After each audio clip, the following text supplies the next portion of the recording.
Hey, it's Donna. Can you see the clouds behind me? The weather's not so great here in Orlando, Florida today, but I've got my umbrella with me and I'm not afraid of a little water. So I had a couple things on my mind today. One was that I did really terrible with food yesterday. I ate a bit more than I wanted to. I don't think I went too far over my calorie intake. I don't think I did, because at one point I just felt like I didn't record everything into my food journal like I normally do. I had these little like protein cookie things. They're supposed to be, a cute little snack, whatever. 2 cookies, 90 calories. It has a certain amount of protein, fiber, yada yada. Well, I had more than 2. And that's not been my norm with them. I usually only have 2. But I think yesterday I probably had 4 or 5. Not all at once. The wind is, maybe I should walk the other direction. Look at that. Now it just looks like I'm a model with windswept hair. So, yeah. It feels weird walking the other direction. Anyway, so that was one thing. And rather than do what I would have done in the past, which is just to say I give up, I can't do this, I'm like, oh, today is a new day, new opportunity. And, nothing is failed until we stop trying. So I'm just continuing. The other thing I was thinking about was food addiction. I know a lot of people don't believe food addiction is real, but if you have ever had food addiction, you do know it's real. You can actually get addicted to sugar, fat, and salt. And of course, those are the things that make the tastiest foods. And when you deal with the traumas and emotions and difficult things in your life by comforting yourself with food, well, that does turn into an addiction. And of course, you can't just stop eating food, and you can't just stop eating food. But I believe that I am successfully using that addictive personality to my betterment right now. And that is because since sugar is definitely my main addiction, I really love candy. And anybody who knows me knows that the way to my heart is cotton candy. But I have not had candy in a very long time. For me, I haven't had candy in months. I think the last time I ate candy was just after Christmas, when I polished off one of those lovely chocolate oranges over more than one day, over several days. Anyway, so I believe that if you're dealing with that and you feel hopeless about how to move forward, how do you stop when you have to keep eating? So how do you change those behaviors? Well, one thing is to stop eating the sugar. And yes, you do still want those endorphins from that, but you can get them in other ways, and that's what I'm doing. So because I started this food journal, every time I enter the meals that I've planned, the right meals, the good meals, every time I finish my day with that cute little when I finish my day, it tells me, I can see how many calories I took in. I can see how many grams of protein, how many grams of fat, how many grams of whatever, et cetera, fibers and stuff. Well, that's really positive for me, and that picks up my endorphins. Every time I say no to the candy, it's a nice little feeling and a reward.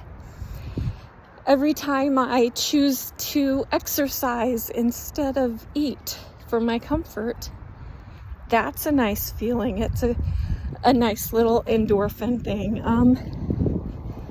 Every time I feel like I might be encouraging someone, it feels good. So I had to switch off feeling good because I eat sugar. In fact, I know that if I eat sugar now, I probably won't feel very good about it. But I also know better than to punish myself for it. I'm not going to punish myself for having a piece of candy, but I'm choosing not to. And if I did, no biggie. It really isn't a big deal. And that's the thing, that have to take the focus off of the food, off of the sugar and the fat and the salt, and put it on something else. So I've turned my focus. I focus on different things, but from the food, I'm focusing it to my health and my future.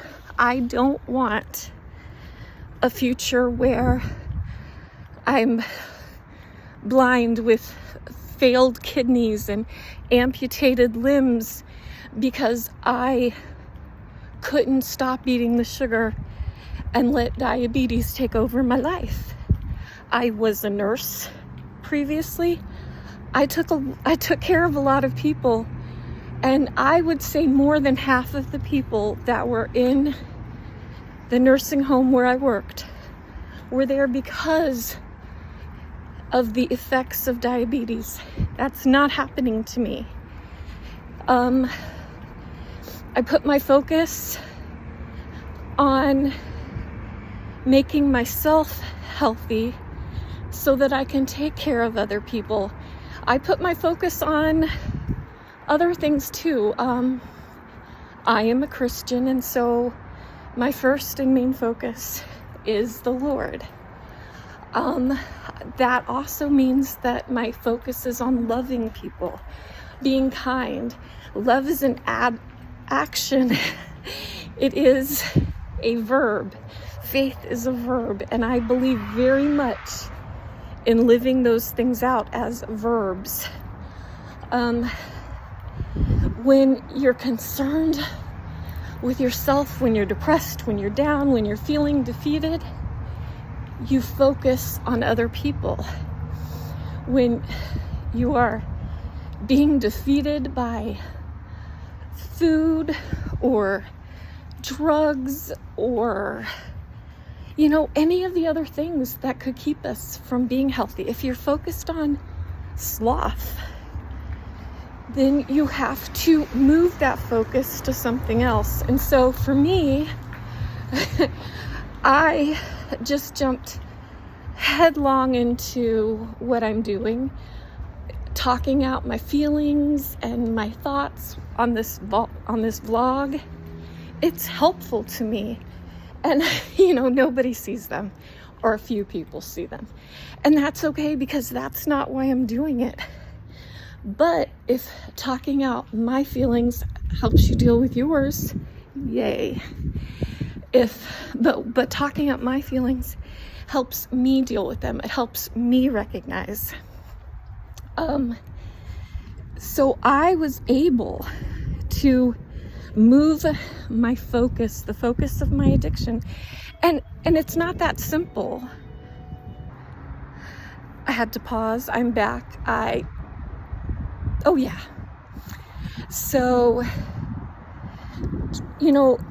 of course, if it was just as easy to change the focus of your addiction and boom, your addiction's different, changed, over, whatever, that'd be one thing. But it does take some work. It takes the desire. I very strongly desire not to end up in a nursing home with the effects of diabetes. I very much desire to be a healthy weight. I very much desire to be an attractive person. So that, but then you can't just go, yep, I'm not going to be an alcoholic anymore and keep drinking. So yes, you do have to keep eating, but you don't have to keep eating sugar. And so I purposely stopped eating sugar. I stopped eating candy. And you know what? When I would pass by that cotton candy in the store, oh man, did I want it.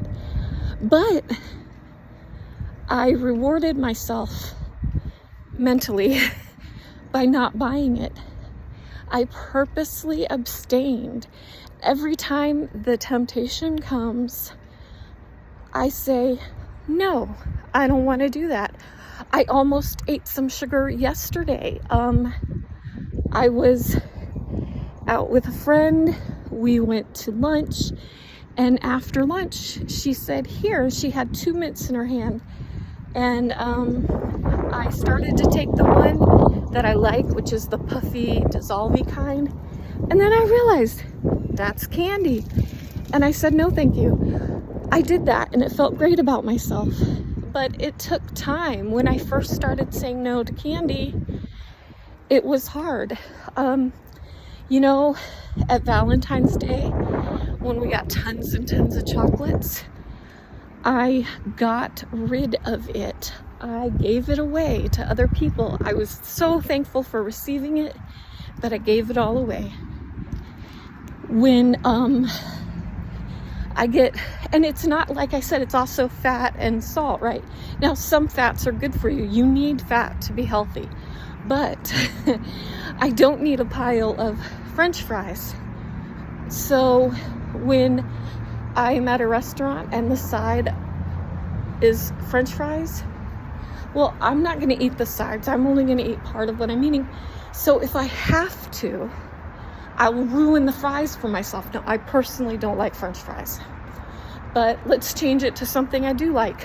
Mashed potatoes. Love mashed potatoes, and they're not bad for you.